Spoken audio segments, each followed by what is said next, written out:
আসসালামু আলাইকুম। আমি Fatematuz Zohra. Welcome to my channel Fatema's dream থেকে। কেমন আছেন সবাই? আমি আলহামদুলিল্লাহ ভালো আছি। আশা করি আপনারা সবাই ভালো আছেন, ভালো থাকেন এই কামনাই করি। তো চলে আসলাম নতুন আরেকটি রেসিপি নিয়ে। আজকে আপনাদের সাথে শেয়ার করব বেগুনের ভর্তা রেসিপি। তো দেখতেই পাচ্ছেন আমি ফ্রাই প্যানে তেল দিয়ে দিয়েছি। এখন এতে দিয়ে দেব কুচি করে রাখা পেঁয়াজ।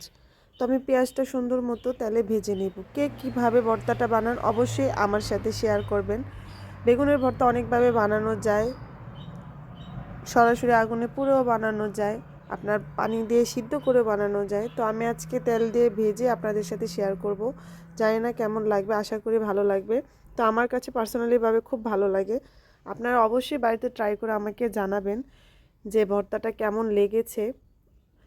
আর কে কোথা থেকে দেখছেন অবশ্যই আমাকে মেসেজ করবেন, আপনাকে উৎসাহিত করবেন যেন আমি নতুন নতুন ভিডিও আপনাদের সাথে শেয়ার করতে পারি। তো দেখতেই পাচ্ছেন আমার পেঁয়াজ ভাজা হয়ে গেছে। এখন আমি তেলে দিয়ে দিচ্ছি কেটে রাখা বেগুনগুলি।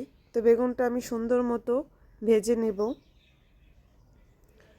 আপনারা অবশ্যই আপনাদের রেসিপিগুলো আমার সাথে শেয়ার করবেন।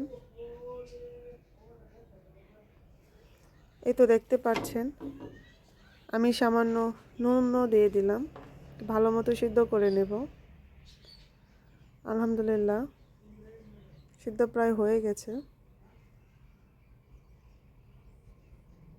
এখন দিয়ে দিচ্ছি মরিচ গুঁড়ো করে,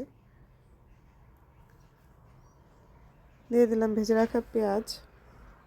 আমি সুন্দর মতো মিশিয়ে নেব। এই তো দেখতেই পাচ্ছেন আমি এটা মিশিয়ে নিচ্ছি। আলহামদুলিল্লাহ এখন দিয়ে দিব এতে ভেজে রাখা বেগুন। তো বেগুনটা আমি দিয়ে দিলাম। এখন এটা ভালো মতো আমি মিশিয়ে নেব। এই তো দেখতেই পাচ্ছেন আমি হাতে সুন্দর মতো মিশিয়ে নিচ্ছি। মোটা খোসাগুলো আমি সব ফেলে দেব।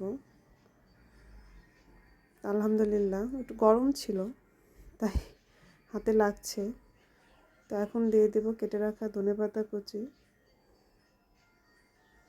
তো অবশ্যই কিন্তু আমার সাথে শেয়ার করবেন কে কীভাবে বানান, কোথা থেকে দেখছেন, আর আমার ভিডিওগুলো আপনাদের কাছে কেমন লাগে সেটাও শেয়ার করবেন। দিয়ে দিলাম সামান্য পরিমাণ লবণ। তো এই তো দেখুন আলহামদুলিল্লাহ ফাইনালি হয়ে গেছে। এখন দিয়ে দেবো একটু সরিষার তেল। সরিষার তেল ছাড়া তো কোনো ভর্তাই মজা লাগে না। তো আমি দেশ থেকে খাঁটি সরিষার তেল নিয়ে এসেছিলাম, সেটাই দিয়ে দিলাম। তো ফাইনালি হয়ে গেছে আলহামদুলিল্লাহ।